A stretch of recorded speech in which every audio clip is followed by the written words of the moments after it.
அதே போல் ஒரு அழகிய கவிதையை மனிதம் வளரசை என்ற தலைப்பில் ஒரு கருத்துள்ள கவிதையை சொல்ல வருகிறார் ஜெயபிரகாஷ் ராஜேந்திரன். இக்கவிதை ஜெயபிரகாஷுடைய சொந்த கவிதை. இதை கேட்டு ரசிங்க.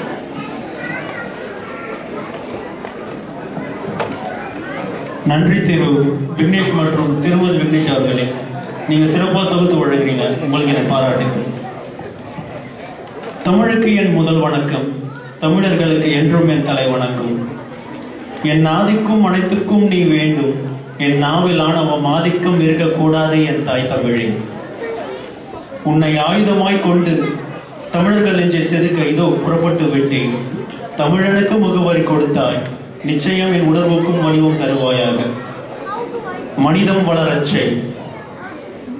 அன்பு இருக்கும் உள்ளத்தில் மனிதன் இன்னும் வாழ்கிறான்.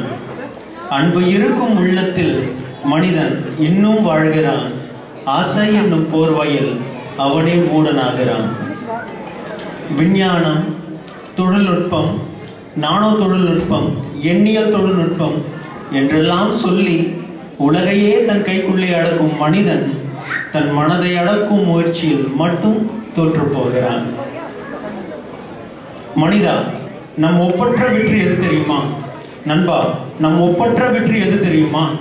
நதிகளை தேசியமயமாக்குதல் அன்று, நதிகளை தேசியமயமாக்குதல் அன்று கையூட்டை தேசியமயமாக்கியதுதான்.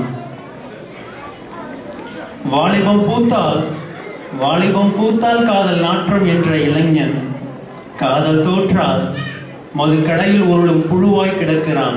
மது கடையே மணக்கிறான். கிழவனே, நீ தொலைத்த நாட்களை யாசிக்கிறாய்.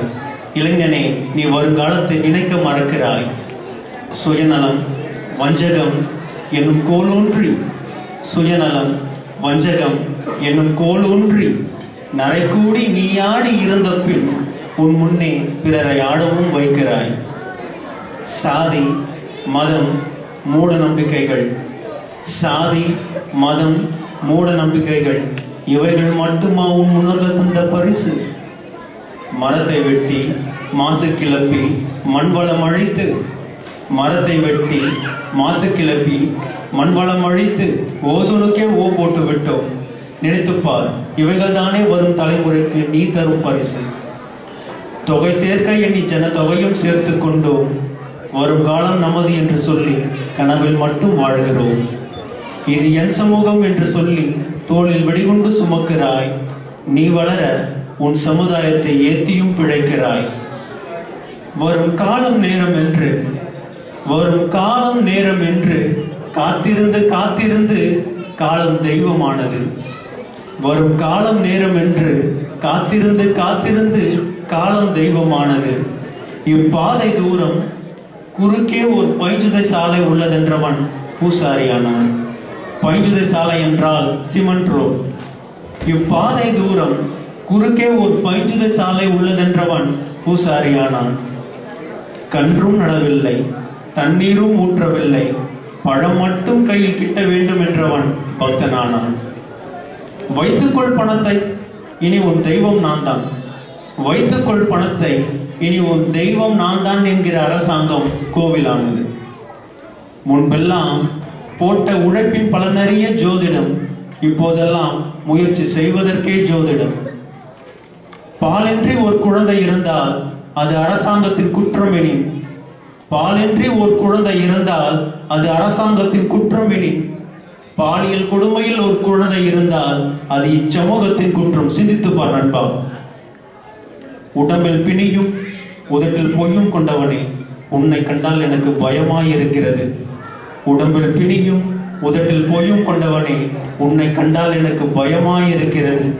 நான் எங்கே மறுபடியும் இதே அற்பமாய் பிறந்து விடுவேனோ என்று.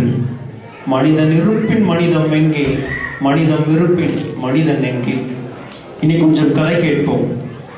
இக்கதையை முண்டாசு கவி, தேசிய கவி நம் பாரதி கூறியிருந்தால் எப்படி சொல்லியிருப்பான் தெரியுமா?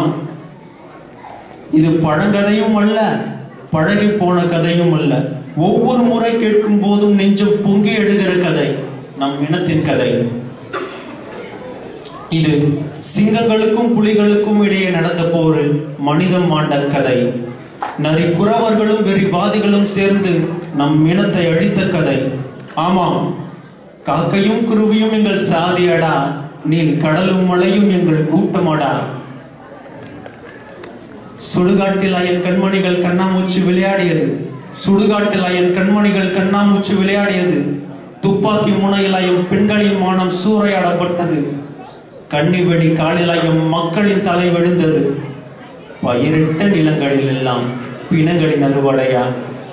வானம் பார்த்த மக்களுக்கு வானம் வெடிக்க கையில்லை ஒரு பக்கம். ஓரமாய் கிடந்த பிராணிகளுக்கும் ஓட காலில்லை மறுபக்கம். அங்கொரு பக்கம் ஒரு குழந்தை, தூக்கிவிட யாரும் இல்லை, கண்துடைக்க உறவுகளும் இல்லை. உயிர் காத்து கொள்ள பள்ளிக்கூடத்திற்குள் புகுந்தோம். பச்சிலம் குழந்தைகளையும் சேர்த்து அழித்தார்கள். மருத்துவமனைக்குள் புகுந்தோம், மானபங்கப்படுத்தி அழித்தார்கள். வேலைகளுக்குள் புகுந்தோம், காட்டையே அழித்தார்கள். அவர்கள் மிச்சம் வைத்த ஒவ்வொரு குஞ்சும் அக்னி குஞ்சுதான். உடமை இழந்தோம், உடுக்கை இழந்தோம். மானத்தை இழக்கப் போகிறோம் என்று தெரிந்திருந்தால் எம் மக்களுக்கு அன்றே வன்முறையை பழக கற்றுக் கொடுத்திருப்பேன். வரலாறின் கேள்விக்கு வரலாறே பதில் சொல்லும். தமிழ் உலக நாகரிகத்தின் எழுச்சி, தமிழ் உலக பண்பாட்டின் வளர்ச்சி. தமிழனே வா, இன்னும் ஒரு விதி செய்வோம், அதை தொழுது காப்போம். மாற்றம் இனி மொழியில் அல்ல தோழா, மனதில் வரட்டும். வாழ்வின் இனம் முழுதும் வாழட்டும், வீழ்வின் இனம் முழுதும் வீழட்டும். நன்றி.